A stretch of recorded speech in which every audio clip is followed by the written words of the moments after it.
છે અને બે ત્રણ ધારાસભ્ય એક મીટિંગ કરી હતી અને એમાં ભાષણ કરતા હતા. તમે પેલા ચૈતર વસાવા હાથે બહુ કૂદતા હતા ને, તમારો ચૈતર વસાવો ગયો, એ હમણાં છૂટવાનો નથી, એને હવે ભૂલી જાવ, એનું પૂરું થઈ ગયું. ત્યારે એ જ વિસ્તારમાં મેં આવ્યો છું છૂટીને, ત્યારે તમામ નેતાઓને કહેવા માંગુ છું, तुमको क्या लगता था नहीं लौटेंगे, तुमको क्या लगता था नहीं लौटेंगे, गलत. जब तक तोड़ेंगे नहीं तब तक छोड़ेंगे नहीं. हमको क्या अंडू बंडू गंडू झंडू समझ के रखा है क्या? ये चैतर वसावा है, चैतर वसावा कभी झुकेगा नहीं.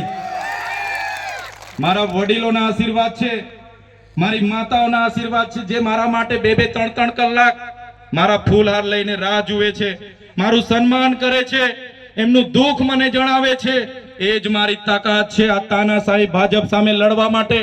સાથીઓ, હું એકલો છું, નાનો માણસ છું, મારી ટીમ નાની છે, અમે ખૂબ મહેનત કરીએ છીએ લોકોના કામ કરવા માટે. પણ આજે તમને હું આહ્વાન કરું છું, મારા વડીલો, મારા સાથીઓ, મારા યુવાનો, તમે પણ આ રાજનીતિમાં આવો, જાહેર જીવનમાં આવો. ક્યાં સુધી આ ભાજપની શરમ, ક્યાં સુધી આ કોંગ્રેસના સંબંધોથી તમે દૂર ભાગશો? આવનારા દિવસોમાં તમે જે પણ તાલુકા અને જિલ્લા પંચાયતોમાં ચૂંટણી આવે છે, તમારામાંથી એકને તાલુકામાં એકને જિલ્લામાં લગાડી દો અને તમે બધા મહેનત કરો અને આવનારા દિવસોમાં આમ આદમી પાર્ટીની તાલુકા અને જિલ્લા પંચાયત બનાવી દો, એવી તમને અપીલ અને વિનંતી કરવા આવ્યો છું. સાથીઓ, આમ આદમી પાર્ટી એ અમારા જેવા ક્રાંતિકારી લોકોની પાર્ટી છે. એનો ઉદ્ગમ એક ક્રાંતિકારી રીતે થયો છે. આમ આદમી પાર્ટી માત્ર આદિવાસીઓ માટેની પાર્ટી નથી.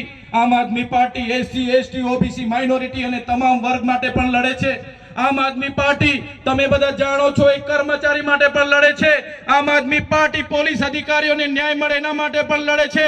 આમ આદમી પાર્ટી આઉટસોર્સિંગ કર્મચારીઓને ન્યાય મળે એના માટે પણ લડે છે. આમ આદમી પાર્ટી જૂની પેન્શન યોજના લાગુ થાય એના માટે પણ લડે છે. હર હંમેશ ગુજરાતમાં આમ આદમી પાર્ટી લડી છે અને આવનારા દિવસોમાં પણ લડવાની છે. તમારો બધાનો સહકાર આમ આદમી પાર્ટીને જોઈએ છે. આજે ભાજપના લોકો ડરેલા છે, એમને ખબર છે એમની ખુરશી જવાની છે. અમારા કાર્યકરોને ડરાવે છે, ધમકાવે છે, બીવડાવે છે. પણ આજે આ મંચ પરથી કહેવા માંગુ છું, આ દેશ એ બાબા સાહેબ આંબેડકરે આપેલા સંવિધાનથી ચાલે છે. એમાં સ્વતંત્રતા, સમાનતા, બંધુતાથી આ દેશ ચાલે છે. આ દેશ કોઈ નરેન્દ્રભાઈ મોદી કે અમિતભાઈ શાહના કહેવા પ્રમાણે નહીં ચાલશે.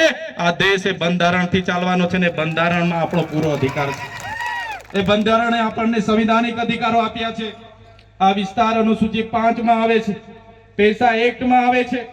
ત્યારે આજે જે ગામ સભાઓ મળે છે એ પણ બારોબાર એજન્ડા લાવીને કરવામાં આવે છે. ત્યારે આપણે જાગવું પડશે, આપણા અધિકારો માટે લડવું પડશે. ત્યારે સાથીઓ, અહીંયા જેટલા પણ પોલીસ અધિકારીઓ છે એમના માટે એકવાર જોરદાર તાળીઓ પાડ લો. જેટલા પણ પોલીસ અધિકારીઓ અહીંયા છે અને ગુજરાતના જેટલા પણ ઈમાનદાર અને નિષ્ઠાવાન પોલીસ અધિકારીઓ છે, એમને ચૈતર વસાવા સલામ કરે છે, એમની વર્દીને સલામ કરે છે.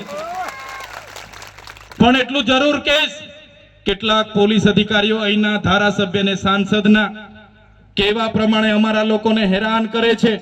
એવા પોલીસ અધિકારીઓ ક્યારેક ક્યારેક અમારા લોકોને રોડ પર ઉભા રાખીને ખોટી રીતે કનંગળ કરે છે, ડરાવે છે, ધમકાવે છે, રેડ પાડવામાં આવે છે.